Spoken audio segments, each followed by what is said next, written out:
Hey guys, it's Axie, and today we are going to be discussing the groups that I almost stan. I figured this would be a good video to start my channel off with, since it can function as a way to get to know me.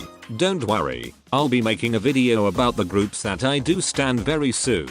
I am mostly interested in girl groups, which is why this list is only girl groups, though I do check out boy group releases every now and then. Now I'm going to preface this by explaining my definition of stan, because I don't use that term very lightly. There are many groups that I like, whose members' names I know, whose releases I follow, but I only stan 3. For me, stanning is a big step, and it means that I watch basically all content from them, and might even spend time streaming. No one has time to be streaming releases from 10 groups at once. However, there are many groups that I like and am close to stanning, but I'm not ready to go there yet, so I'm making this video to recap all of those. I've divided the video into 2 categories: groups I'm really interested in and groups I practically stan. For each group I'll talk about how I got into them and why I like them. I'll be listing groups from least interested to most interested. So the first category we have is groups that I'm really interested in. For these groups, I know all the members' names and have listened to all of their songs. I like them enough to watch all of their stages when they have a comeback, but I probably won't watch all their variety show appearances. For a group to be in this category, I have to like a majority of their music. The first group in this category is CLC. Now, I became interested in CLC around the time when I was really getting into K-pop, at the beginning of 2018. I was still a newbie, so I was looking at every group I saw, wondering if I should stan them after watching one music video. This is what happened with CLC, and the music video I saw was the one for Black Dress. So for a while they were sort of floating around in the back of my head, but then came No at the beginning of 2019. I will admit that No was not exactly mind-blowing to me. It was okay, but it was just there. But it was the B-sides on its album that sold the deal. Every single B-side on that album is absolutely amazing. Perfection. The best thing that ever happened. Ever since then I've gradually gotten more and more into CLC. Their music can only be described as high quality, both before and after their famous concept switch with Hobgoblin. I'm also subscribed to Sawn's YouTube channel Produce because she is so funny. You should definitely watch her reactions to CLC's music videos. She's my bias solely because of those reaction videos. You should also check out her TikTok because that is pretty funny as well. The only bad thing about CLC is Cube. I think I would promote CLC to a group I practically stan if Cube actually gave them a comeback more than once a year. This is the obligatory screw Cube section of any video that has a Cube group in it. Being a CLC stan must be painful. The next group in this category is APink. APink really surprised me this year, so much so that I am putting them in this video. I will admit that when I first heard of APink and saw I'm So Sick, I dismissed them purely because they were a second gen group, even though I really loved the song and concept. I think we can all agree that Axie 2 years ago was really stupid. APink is truly a group that ages like fine wine. With every comeback, you can tell that their style is improving and becoming more true to themselves. Everyone was so shocked when they changed their concept in 2018, but now no one could disagree with the fact that the change was so good for them. Not because one concept is better than another, but because the members suit it so well, and they've built this APink style that is distinctive, but still manages to stay on trend. I think that I love APink because of their fabulous concept execution. Their songs are amazing, of course, but my favorite thing about them is really the aesthetic. APink can be described in one word: classy. Now we are going to discuss IZ*ONE. Anyways, IZ*ONE is a group that I pretty much was determined to stan before they even existed. As a new K-pop fan, I had learned about IOI and I was disappointed that I hadn't been around to stan them. So I told myself that to make up for it, I was going to try to stan IZ*ONE. So step 1 was, of course, watching Produce 48, but at the time life in general was really hectic and I couldn't watch it as it was airing. I did end up watching it a few months later, but by that time I obviously knew who won, so the suspense was gone and I couldn't pick any favorites knowing that they wouldn't be in the final lineup. I was disappointed and my determination to stan them vanished.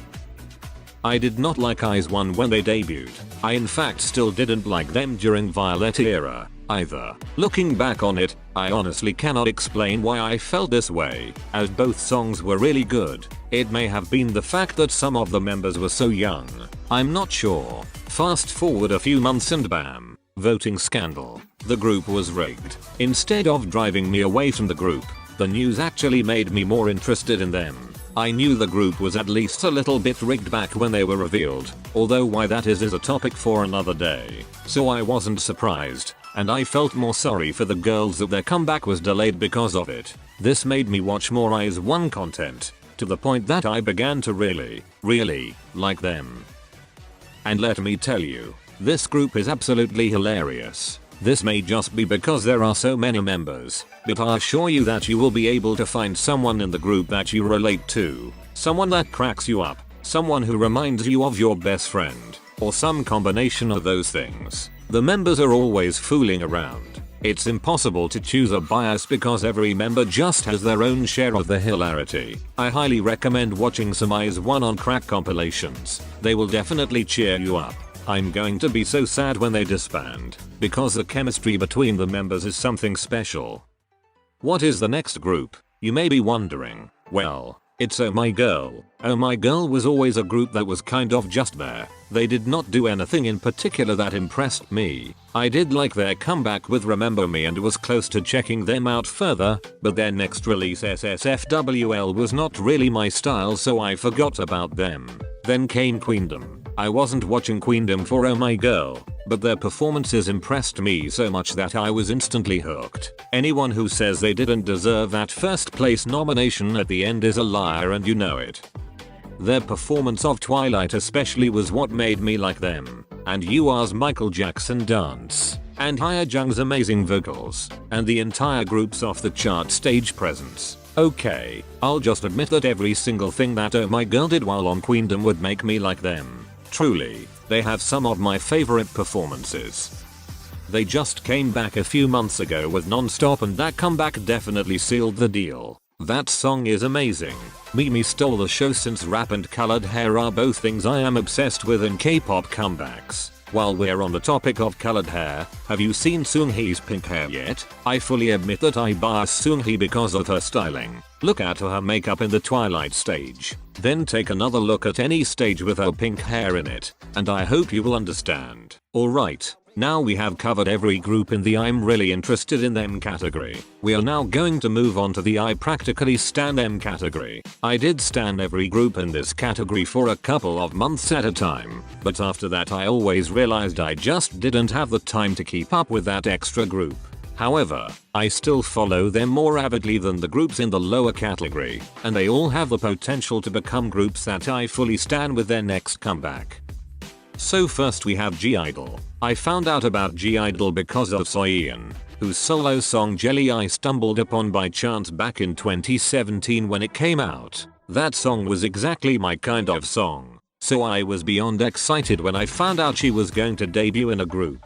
I was doubly impressed to find that she was to be the main producer and lyricist on practically all of their tracks. When they debuted, they 100% lived up to all my expectations. I liked every member so much, not just Soyeon, and even though Suha got basically no lines, I still thought she stood out. Every member has something special about them, and I wouldn't be surprised if in 5 or 10 years they all have successful solo careers. Anyways, Latita and Han were both great. Senorita was not so great, and I will admit that I purposefully ignore discussing that era when I talk about G-Idol. It was not their finest hour, but they redeemed themselves with ANO, and just in time for them to announce their participation in Queendom. I watched Queendom because G-Idol were in it, even though I did end up rooting for Oh My Girl by the end. Regardless, their Queendom performances were also amazing. Every stage can only be described as wow. Every member's charisma and stage presence really shined. I'd like to think that it was the success of their horror concepts on Queendom that motivated them to try it again with Oh My God. What made me even more excited about G-Idol was their world tour, which was Cube's next step in having them take over the world. I was so excited. I bought the most expensive tickets I could afford, and I was ready to see all that stage presence in person. It was scheduled for April, so of course it was cancelled due to you know what. I understand that concert logistics are difficult, but I'm angry that Cube decided to go with an online concert instead of postponing the concert to next year. Okay guys, we are in the final stretch now. Stick with me. The next group I practically stan is LOONA. LOONA really impresses me because they are such a big group, but every member stands out. I guess it's because of their debut strategy, because every member instantly has that brand. Most groups have official colors for each member, but how many have official songs? Exactly, and all of those songs are exactly why I like LOONA. There is something in LOONA's discography for everyone.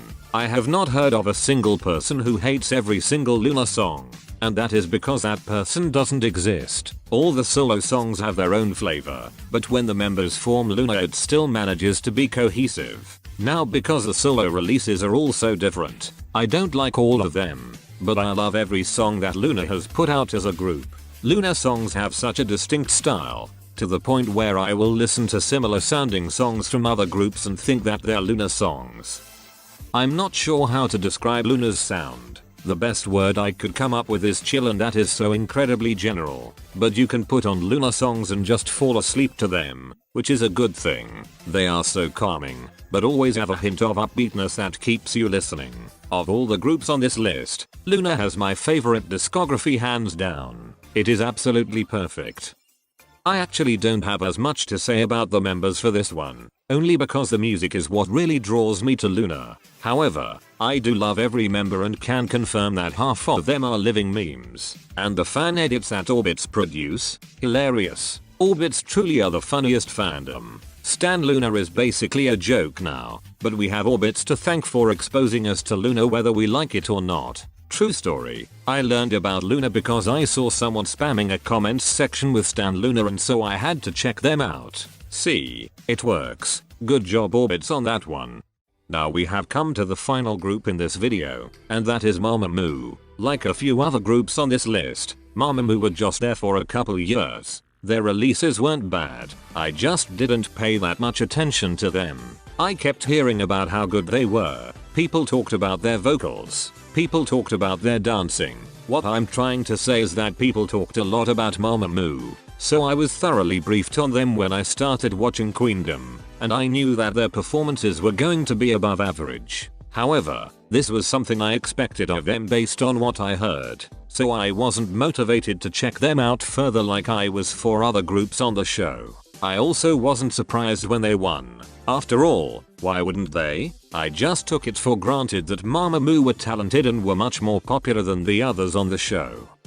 Unlike the other groups on this list, I did not get into Mamamoo because of a group release. Rather, I got into them fairly recently, and it was because of Moonbyul's solo release Eclipse. I knew Moonbyul as a soloist because of Selfish, which she did with Soolji, but boy was Eclipse different from that. The song honestly sounds like something EXO would release, which I am not mad at. People say Moonbyul is trying to go for a boy group style with that release, but that's where they are wrong. Moonbyul is not trying to do a boy group style. She is doing her own style. That's what she likes to do, and that is so awesome. Power to her. And I don't know what it is about Moonbyul's performances of that song, but they really make me wonder if I am gay. It is a strange phenomenon. I think all of us secretly have a girl crush on Moonbyul. Like I said before, all the power to her. Anyways, I got into Mamamoo because of Eclipse, but I quickly began to explore the rest of their discography, and wow, is it diverse. Like LOONA, Mamamoo have a lot of variety in their discography, which I think is to their benefit. I especially like their songs from the start of their career. The jazzy sound which they have unfortunately since abandoned is something I think is unique in K-pop, and I love it. Surprisingly, my favorite title track of theirs is actually Mr. Ambiguous, which was their debut, and usually debuts are less impressive. But Mamamoo didn't get better over time. They have been at the same level of amazingness since debut, and I mean that in a good way.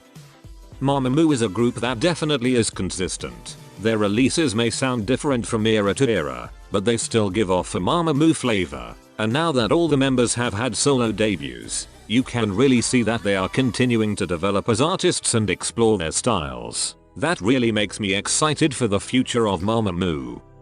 And I can't talk about Mamamoo without talking about their performance skills, which are through the roof. If you haven't been paying attention to the stage mix that's playing right now, you should definitely start, because watching Mamamoo perform is always a treat. Every performance they do, they always add in little ad-libs or dance moves that show you that they are having fun up there on the stage. That makes me want to have fun too. All of them are absolutely born to perform.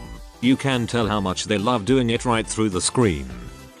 I love Mamamoo because of that authenticity. You know that they are being true to themselves with every release, and the music that they put out is so good. I honestly consider stanning Mamamoo daily, and writing this video is making me consider it even more. Well, now that you've heard about Mamamoo, that's all the groups that I practically stan. You may be wondering why certain groups are not on this list, and, well, that is because I probably actually do stan them. I stan 3 groups, but who they are and the reasons why I stan them are a matter for another video. With that said, that's all for this video. Bye guys, and I'll see you in the next one.